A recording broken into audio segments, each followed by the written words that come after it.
بسم اللہ الرحمن الرحیم۔ السلام علیکم، میں ہوں محمد عثمان۔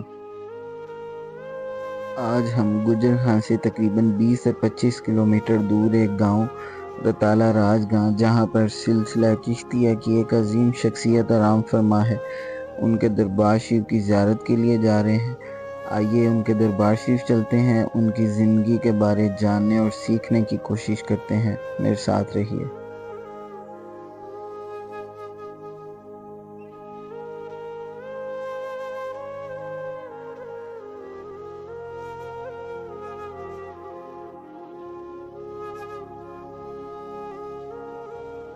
اعوذ باللہ من الشیطان الرجیم، بسم اللہ الرحمن الرحیم۔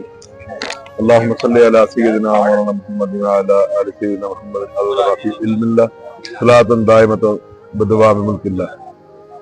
جناب سلطان سید صابر حسین شاہ صاحب رحمۃ اللہ علیہ کا اس سے بات تھا، جس میں کافی زیادہ لوگوں نے دور و نزدیک سے تشریف لائے، انہوں نے حاضری دی۔ تو میرے مرشد کریم جناب سلطان سید صابر حسین شاہ رحمۃ اللہ علیہ آپ ماں کی گود سے ولی تھے، ٹھیک ہے۔ میرٹھ کے آپ رہنے والے تھے، انڈیا میرٹھ کے، ٹھیک ہے۔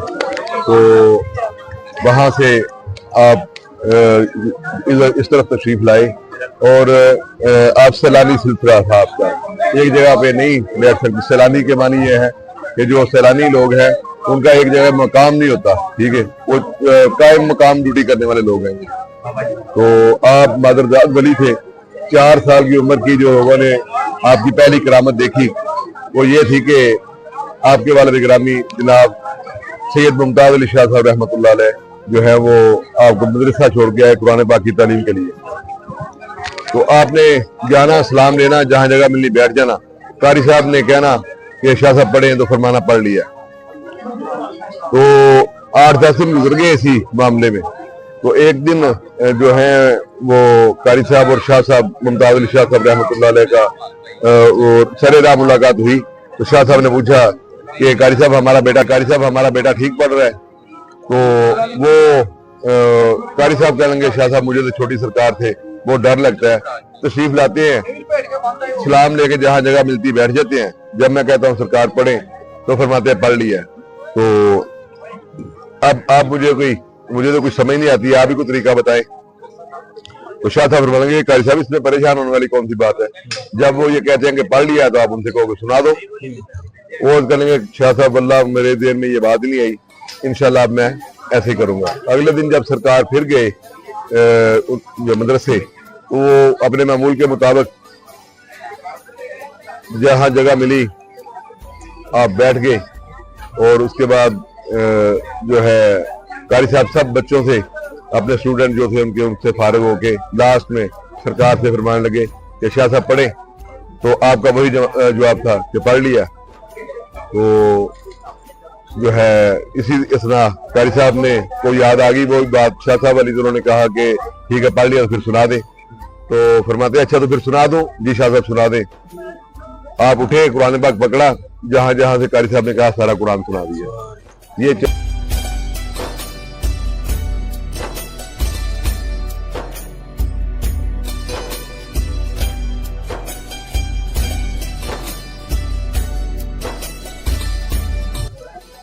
اور علامہ جلال الدین سیوطی رحمۃ اللہ علیہ فرماتے ہیں کہ صاحب ارشاد وہ شخص ہوتا ہے جس کو بیداری کے عالم میں آقا کریم صلی اللہ علیہ وآلہ وسلم کی قدم بوسی نصیب ہو۔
جو ہے آقا کریم صلی اللہ علیہ وسلم اور آپ کے اہل بیت کی محبت اور اللہ رب العزت کی محبت اجاگر ہو، اور آپ کے والدین کی محبت آپ کے دل میں جہاں جا کے پیدا ہو، اس جگہ پہ سمجھو کہ تمہارا وقت جو ہے تمہارے کام آیا. ورنہ جس بندے نے اپنی ہی فتوحات بیان کرتے رہنا ہے، ٹھیک ہے، اور آپ کو جو ہے نا اہل بیت کے قریب نہیں کرنا، سرکار کے قریب نہیں کرنا، اللہ کے قریب نہیں کرنا، آپ کے والدین کے قریب نہیں کرنا، ٹھیک ہے، تو وہ آپ کو کیا دے گا؟ کچھ نہیں دے سکتا. اور آپ فرماتے تھے کوئی پیر، کوئی فقیر، کوئی درویش کسی کو کچھ نہیں دے سکتا جب تک اس کے والدین خوش نہ ہو. ٹھیک ہے. السلام علیکم. وعلیکم السلام. کیا حال ہے آپ کا؟ ٹھیک. شکر اللہ کا. کہاں سے ہیں آپ؟ میں گجرانوالہ. کیا نام ہے آپ کا؟ میرا نام قاضی افسر. اچھا، تو کب سے آ رہے ہیں؟ میں بچپن سے ہی آ رہا ہوں. کون سی کلاس میں آپ؟ میں انٹر کر رہا ہوں. تو آپ کو یہاں پہ آ جا کے کیسا فیل ہوا؟ بہت اچھا ہے. ہر سال جب بھی آتے ہیں تبھی اچھا محسوس ہوتا ہے. اور اس بات پہ آتے ہیں مجھے بڑی خوشی ہے کہ نوجوان نسل جو ہے وہ بھی مزارات اور اولیاء کرام کے پاس آ گیا. آپ کا بہت بہت شکریہ.